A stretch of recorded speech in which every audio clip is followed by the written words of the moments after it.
people come together, magic happens, right? Interactions just aren't there for you in a video call. This event provides value the day you walk in the door.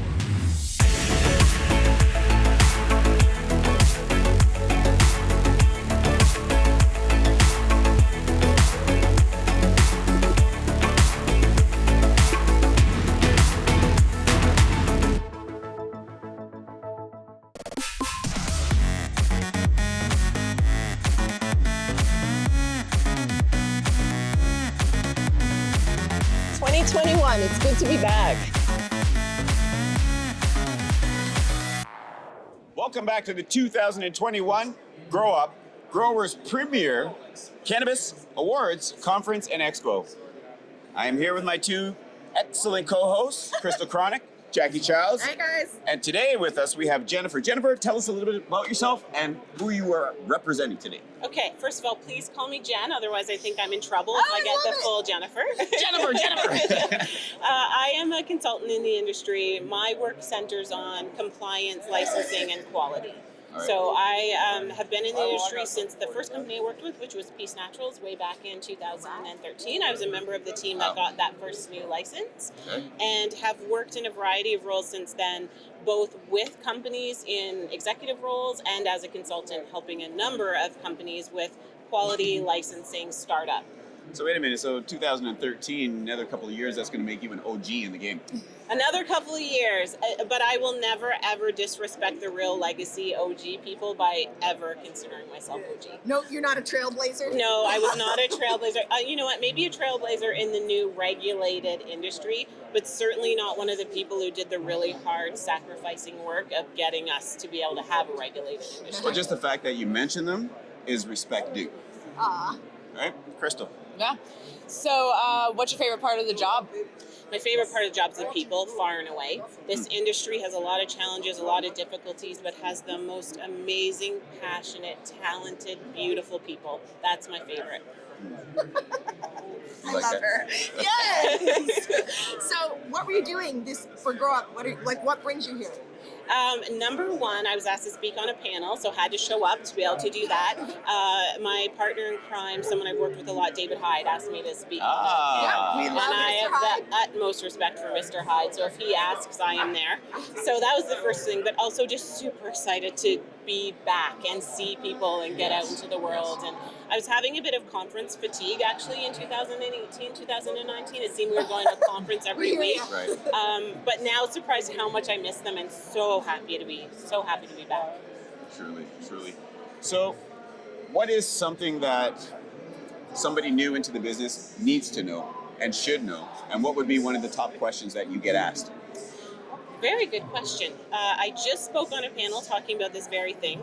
The number one thing that they should know is that it is very difficult to succeed without a proper plan, a financial plan, an operations plan. Because of all the regulations around cannabis, having a ton of talent and a real passion is a great start, but it's not enough to have a successful business.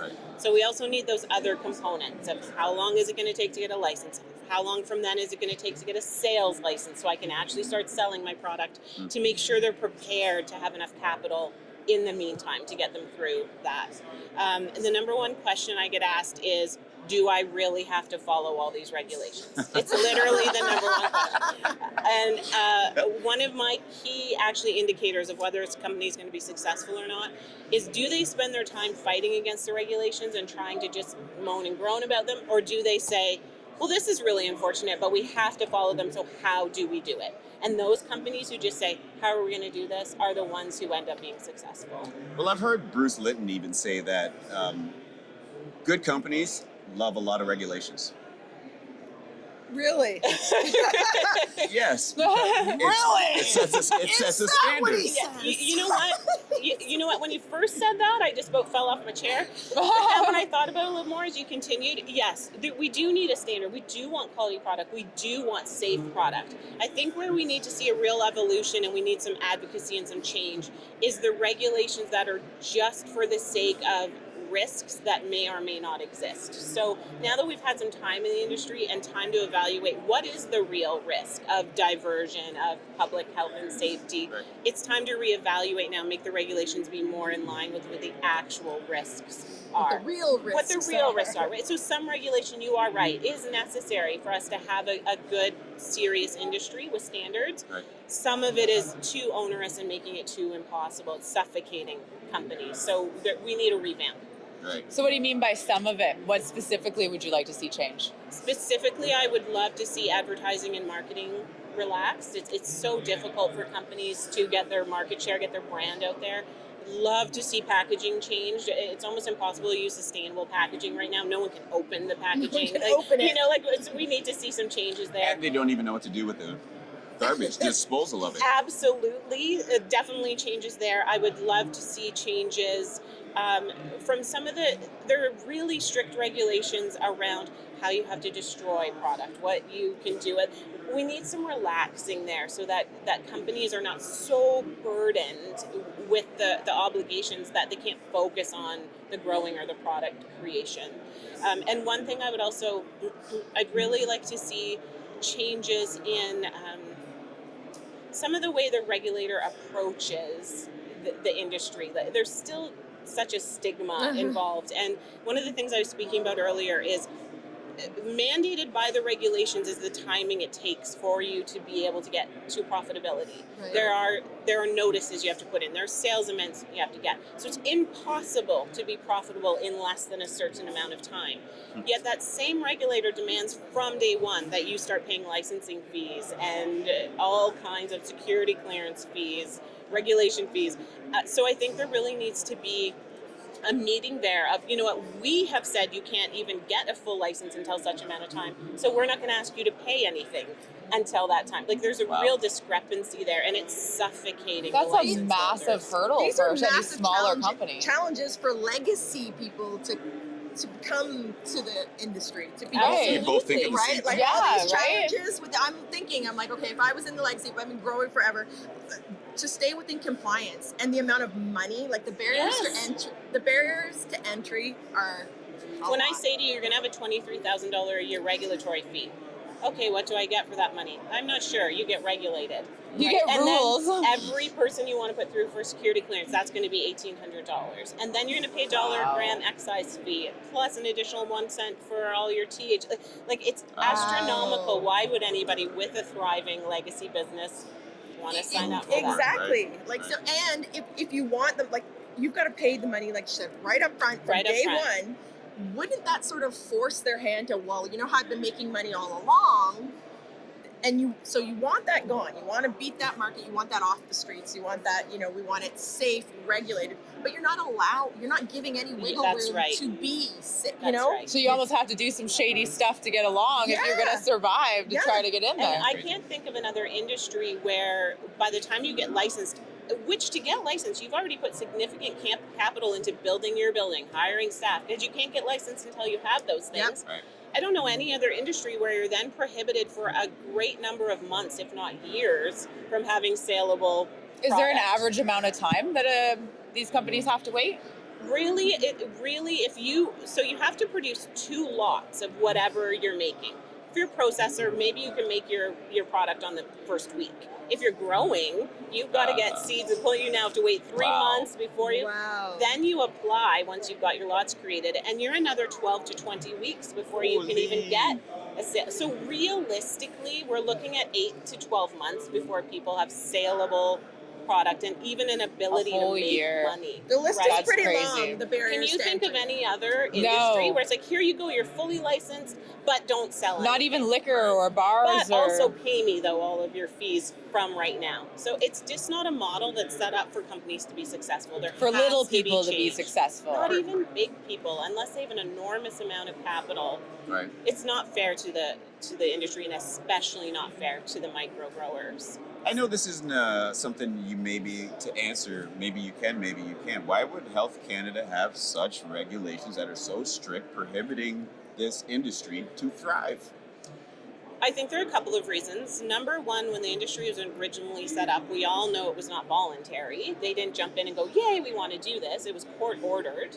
So it came from a place of being forced, we have to do this, so how are we going to do it? So I don't think it had the best start. Right. I also think I made this little joke on the panel that I used to be a school teacher in another life, and the joke was always don't smile in the first week, because if your students know you're nice, they're going to take advantage of you, right? You got to wait and then get nicer as it goes. Right. So I do think the program was set up to be overly restrictive to start, because you can't pull that back. Like if they had started a bit more loosey-goosey, Right. you can't over-restrict it after. You can't pull it back. Right. So I think they started from a place of over-caution, because it's much easier to say, okay, we don't have to be this strict. We can loosen this. We can loosen this. So I do think in time we'll see less restriction. You just, as I'm listening, but now we've all been consuming cannabis most of our lives, but we got to pull it back. You know what I mean? We can't now only 10 milligrams, and your drink Right. tastes like Buckley's, and your this like. So, like you were saying, that they don't want to pull. Health Canada can't be loosey goosey and then pull it back. But us as consumers and patients are used to before Yes. legalization, and now that's why I can't open the container. I got to eat a whole package of that. Yes. and I got There's too many of us that aren't getting what we to need. bring Well, and that's 4 to me- 6 drinks cost me $100. Yes. Right? Which is making it so difficult to compete with the legacy market. You Right. can't, if consumers, and especially medical patients, you don't want to get me started on that, because this system was supposed to be for medical patients, and they've been severely and horribly overlooked in the whole system. So anyhow, if you can't get what you want, and it's also going to be way more expensive, way more inconvenient, who's going to do that when they can call their friend who they've been happy with for years and say, can you drop off my usual medicine or my usual recreational Right. product, right? For a fraction of the cost. So I support Health Canada in their need to protect public health and safety. Great for them that they released Yep. at 10 milligrams. But now that you see the hospitals aren't full of people overdosing, we don't have children everywhere who Halloween, they were got- dropping like flies. right? And so maybe now they can bring some real science into it. It's based on nothing, the 10 milligrams. Like there's no research on or nothing. work that was done. It's just bare minimum. It's yeah. arbitrary. And hopefully now we can bring in some science, bring in some real studies, bring in the case studies and say, you know what, there is no need to have this 10 milligram limit, and we can keep pushing and evolving from that. And do you think if they loosen the regulations a little bit, maybe some of the prices will then roll back, like a little more affordably? You know, especially to the average consumer, how would they know what is required of a cannabis license holder?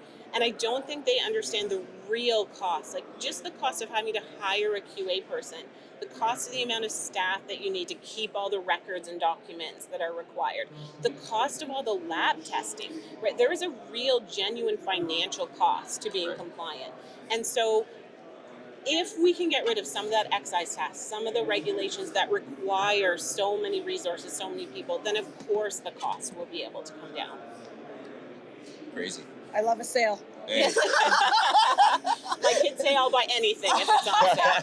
Me too. listen, it's evident, and you should take the title of soon-to-be OG, because not only are you informational, but you seem to have a comfortingness about you to deliver this message that is so difficult and so hard to navigate through. She's also very aware of the legacy, like the community in which this is serving, and which is the medicine this is for. Which you're very, not a lot of speakers come on, and not a lot of CEOs and heads of whatever are very aware of the end, where the end human that is consuming that and taking that. And you're very responsible in your speaking. Got her You're game very- on.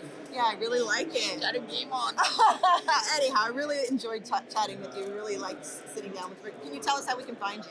How people can find you on socials? Yes. Oh my goodness, I'm the worst social person. So I am on Twitter. I think it's at Jen Caldwell 88. I'm pretty sure. And that's it. That's my only social media. Wow! I know. It works for now, Jen. It works for now. It works for Right. now. I need to get like someone to help me with this. I don't know anyone. I don't think it's going to be a problem. You're a lovely person. That was a great interview. Thank you. It's such a pleasure to chat with you all and to meet you all. Thank you so much. Thank you. Our Thank pleasure. you. Check you. Take us out. This is Cannabis Wiki exclusive. If you like this video and want to see more, check us out at www.cannabis.wiki. Peace.